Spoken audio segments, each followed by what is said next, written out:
Monmouth was at that time in his 36th year, and was remarkable for those superficial graces which please the multitude and fit a man to lead in a popular cause.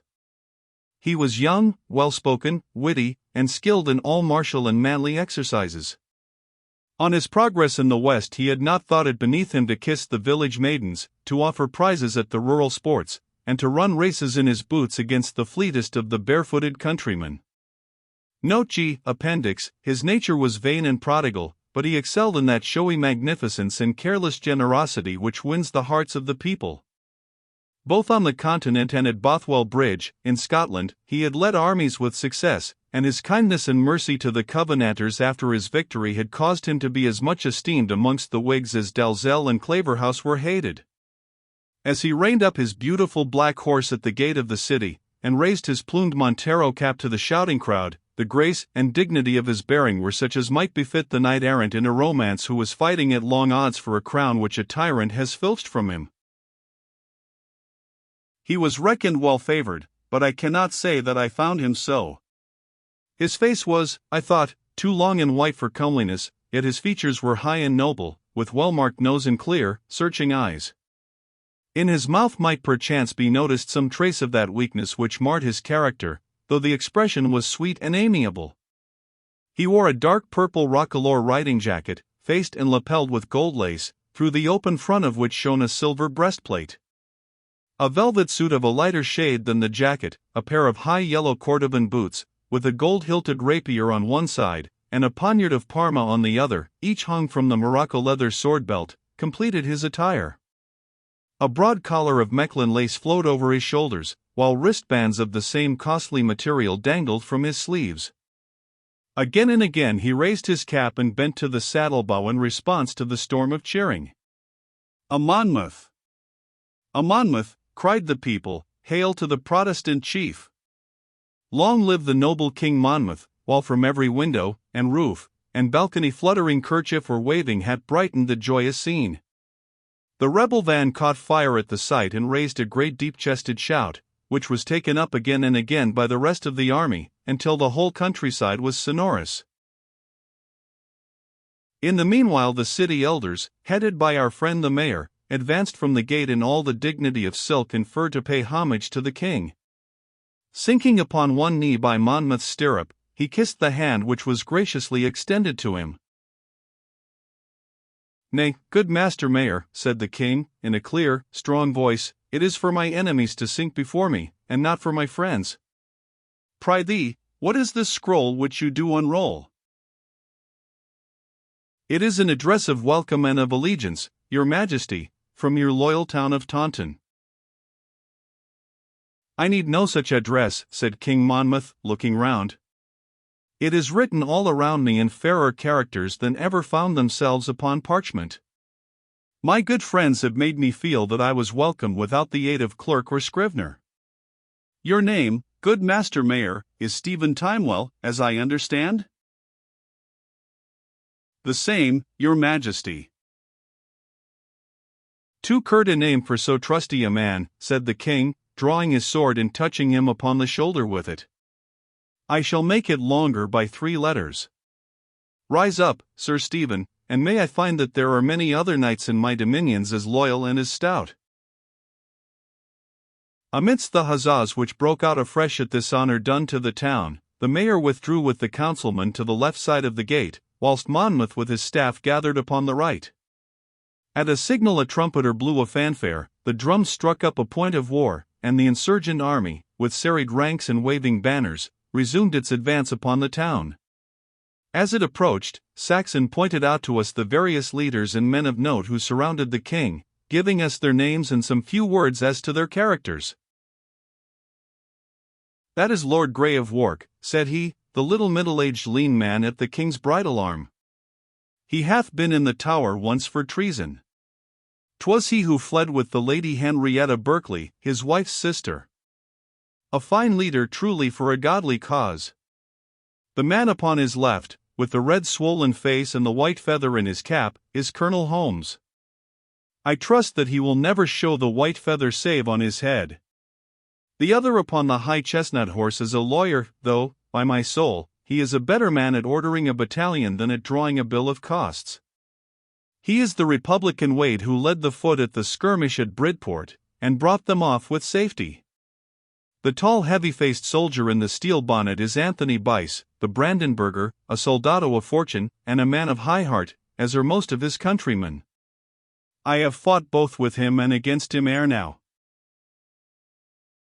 Mark ye the long thin man behind him, cried Reuben. He hath drawn his sword, and waves it over his head. 'Tis a strange time and place for the broadsword exercise. He is surely mad. Perhaps you are not far amiss, said Saxon. Yet, by my hilt, were it not for that man there would be no Protestant army advancing upon us down yonder road. 'Tis he who by dangling the crown before Monmouth's eyes beguiled him away from his snug retreat in Brabant. There is not one of these men whom he hath not tempted into this affair by some bait or other. With Grey it was a dukedom, with Wade the woolsack, with Bice the plunder of Cheapside. Every one hath his own motive, but the clues to them all are in the hands of yonder crazy fanatic, who makes the puppets dance as he will. He hath plotted more, lied more, and suffered less than any Whig in the party.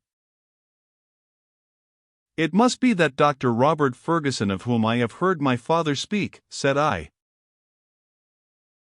You are right. 'Tis he. I have but seen him once in Amsterdam, and yet I know him by his shock wig and crooked shoulders. It is whispered that of late his overweening conceit hath unseated his reason. See, the German places his hand upon his shoulder and persuades him to sheath his weapon. King Monmouth glances round too, and smiles as though he were the court buffoon with a Geneva cloak instead of the motley. But the van is upon us. To your companies, and mind that you raise your swords to the salute while the colors of each troop go by. Whilst our companion had been talking, the whole Protestant army had been streaming towards the town, and the head of the foreguard was abreast with the gateway. For troops of horse led the way, badly equipped and mounted, with ropes instead of bridles, and in some cases squares of sacking in place of saddles. The men were armed for the most part with sword and pistol, while a few had the buffcoats, plates, and headpieces taken at Axminster, still stained sometimes with the blood of the last wearer. In the midst of them rode a banner-bearer, who carried a great square ensign hung upon a pole, which was supported upon a socket let into the side of the girth. Upon it was printed in golden letters the legend, Pro Libertate et Religione Nostra. These horse soldiers were made up of yeomen's and farmers' sons, and used to discipline, and having a high regard for themselves as volunteers, which caused them to cavil and argue over every order. For this cause, though not wanting in natural courage, they did little service during the war, and were a hindrance rather than a help to the army. Behind the horse came the foot, walking 6 abreast, divided into companies of varying size, each company bearing a banner which gave the name of the town or village from which it had been raised. This manner of arranging the troops had been chosen because it had been found to be impossible to separate men who were akin and neighbors to each other. They would fight, they said, side by side, or they would not fight at all. For my own part, I think that it is no bad plan, for when it comes to push of pike, a man stands all the faster when he knows that he hath old and tried friends on either side of him. Many of these country places I came to know afterwards from the talk of the men, and many others I have travelled through, so that the names upon the banners have come to have a real meaning with me. Homer hath, I remember, a chapter or book wherein he records the names of all the Grecian chiefs and whence they came, and how many men they brought to the common muster. It is pity that there is not some Western Homer who could record the names of these brave peasants and artisans, and recount what each did or suffered in upholding a noble though disastrous cause.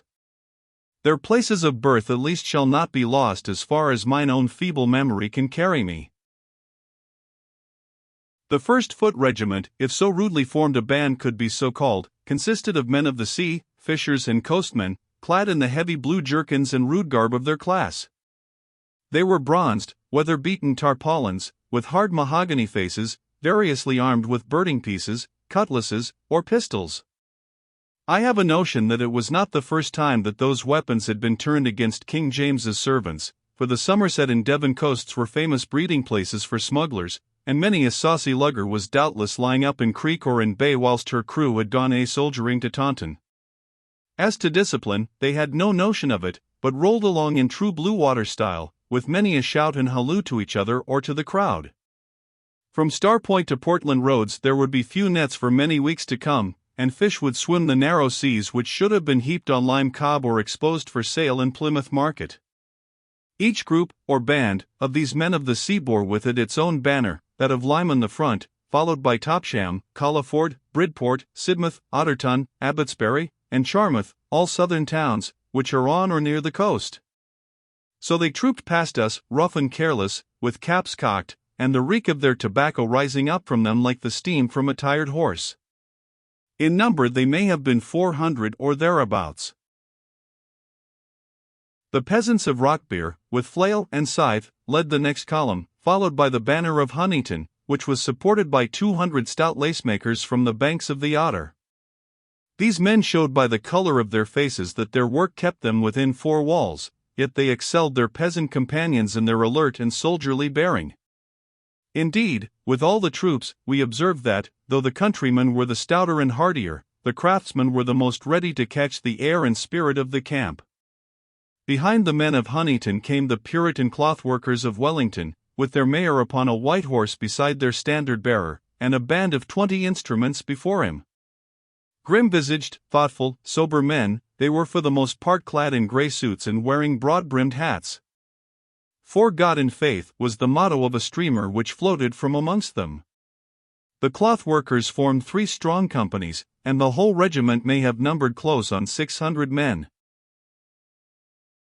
The 3rd Regiment was headed by 500 foot from Taunton, men of peaceful and industrious life, but deeply imbued with those great principles of civil and religious liberty which were 3 years later to carry all before them in England. As they passed the gates they were greeted by a thunderous welcome from their townsmen upon the walls and at the windows.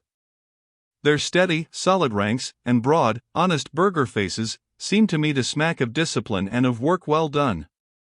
Behind them came the musters of Winterbourne, Ilminster, Chard, Yeovil, and Columpton, 100 or more pikesmen to each, bringing the tally of the regiment to 1,000 men. A squadron of horse trotted by, closely followed by the 4th Regiment, bearing in its van the standards of Beminster, Crewkerne, Langport, and Chidiock, all quiet Somersetshire villages, which had sent out their manhood to strike a blow for the old cause. Puritan ministers, with their steeple hats and Geneva gowns, once black, but now white with dust, marched sturdily along beside their flocks.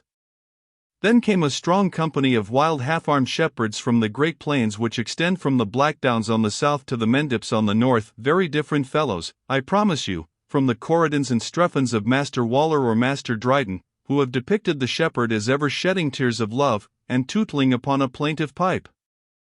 I fear that Chloe or Phyllis would have met with rough wooing at the hands of these western savages.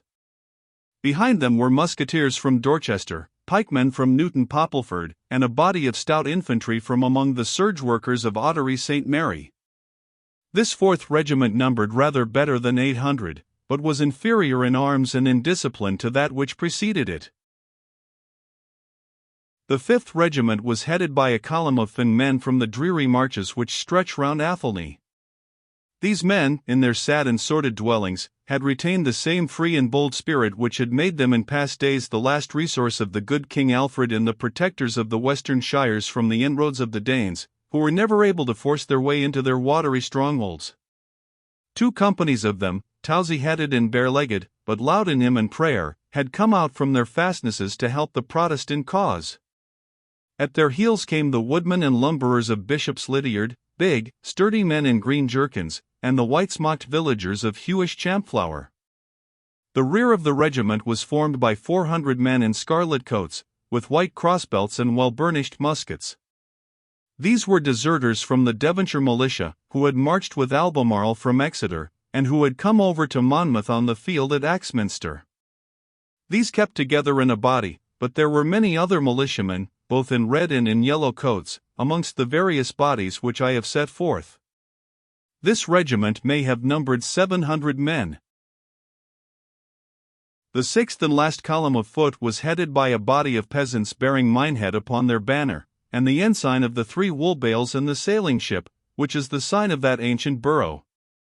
They had come for the most part from the wild country which lies to the north of Dunster Castle and skirts the shores of the Bristol Channel. Behind them were the poachers and huntsmen of Porlock Quay, who had left the red deer of Exmoor to graze in peace whilst they followed a nobler quarry. They were followed by men from Dulverton, men from Milverton, men from Wiveliscombe and the sunny slopes of the Quantocks, swart, fierce men from the bleak moors of Dunkery Beacon, and tall, stalwart pony rearers and graziers from Bampton. The banners of Bridgewater, of Shepton Mallet, and of Nether Stowey swept past us, with that of the fishers of Clovelly and the quarrymen of the Blackdowns. In the rear were 3 companies of strange men, giants in stature, though somewhat bowed with labour, with long tangled beards, and unkempt hair hanging over their eyes. These were the miners from the Mendip Hills and from the Orr and Bagworthy valleys, rough, half-savage men, whose eyes rolled up at the velvets and brocades of the shouting citizens, or fixed themselves upon their smiling dames with a fierce intensity which scared the peaceful burghers. So the long line rolled in until 3 squadrons of horse and 4 small cannon, with the blue-coated Dutch cannoneers as stiff as their own ramrods, brought up the rear. A long train of carts and of wagons which had followed the army were led into the fields outside the walls and there quartered. When the last soldier had passed through the Shuttern Gate, Monmouth and his leaders rode slowly in, the mayor walking by the king's charger. As we saluted they all faced round to us, and I saw a quick flush of surprise and pleasure come over Monmouth's pale face as he noted our close lines and soldierly bearing. "By my faith, gentlemen," he said, glancing round at his staff, "our worthy friend the mayor must have inherited Cadmus's dragon teeth. Where raised ye this pretty crop, Sir Stephen? How came ye to bring them to such perfection too, even, I declare, to the hair powder of the grenadiers?" "I have 1,500 in the town," the old wool worker answered proudly, "though some are scarce as disciplined. These men come from Wiltshire, and the officers from Hampshire. As to their order, the credit is due not to me, but to the old soldier Colonel Decimus Saxon, whom they have chosen as their commander, as well as to the captains who serve under him." "My thanks are due to you, Colonel," said the king, turning to Saxon, who bowed and sank the point of his sword to the earth, "and to you also, gentlemen. I shall not forget the warm loyalty which brought you from Hampshire in so short a time. Would that I could find the same virtue in higher places. But, Colonel Saxon, you have, I gather, seen much service abroad. What think you of the army which hath just passed before you?" "If it please your majesty," Saxon answered, "it is like so much uncarded wool, which is rough enough in itself, and yet may in time come to be woven into a noble garment." "Ham! There is not much leisure for the weaving," said Monmouth. "But they fight well. You should have seen them fall on at Axminster. We hope to see you and to hear your views at the council table. But how is this?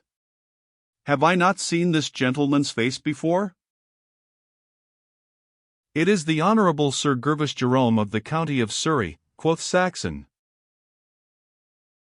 "Your Majesty may have seen me at St. James's," said the baronet, raising his hat, "or in the balcony at Whitehall. I was much at court during the latter years of the late king." "Yes, yes. I remember the name as well as the face," cried Monmouth.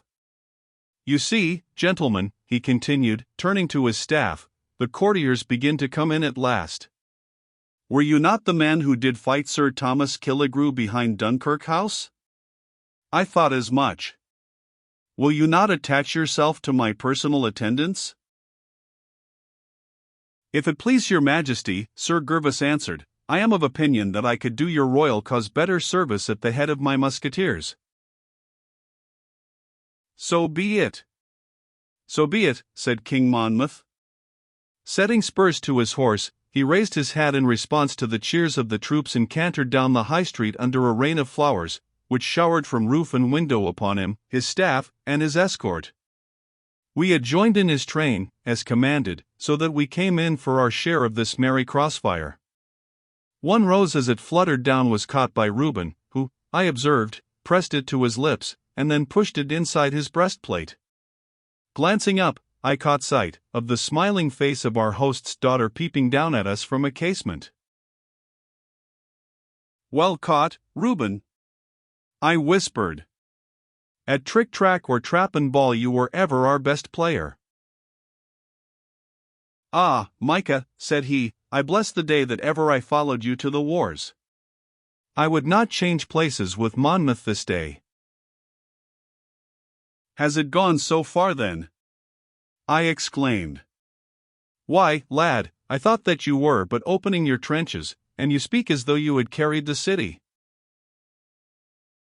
"Perhaps I am over-hopeful," he cried, turning from hot to cold, as a man doth when he is in love, or hath the tertian ague, or other bodily trouble. "God knows that I am little worthy of her, and yet—" "Set not your heart too firmly upon that which may prove to be beyond your reach," said I. "The old man is rich, and will look higher." "I would he were poor," sighed Reuben, with all the selfishness of a lover. "If this war last I may win myself some honor or title. Who knows? Others have done it, and why not I?"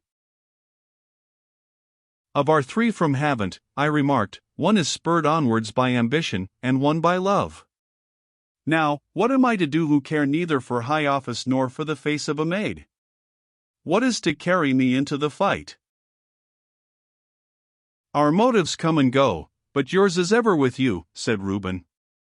"Honor and duty are the two stars, Micah, by which you have ever steered your course."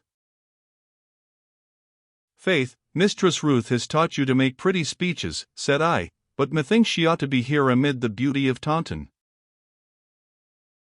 As I spoke we were riding into the marketplace, which was now crowded with our troops.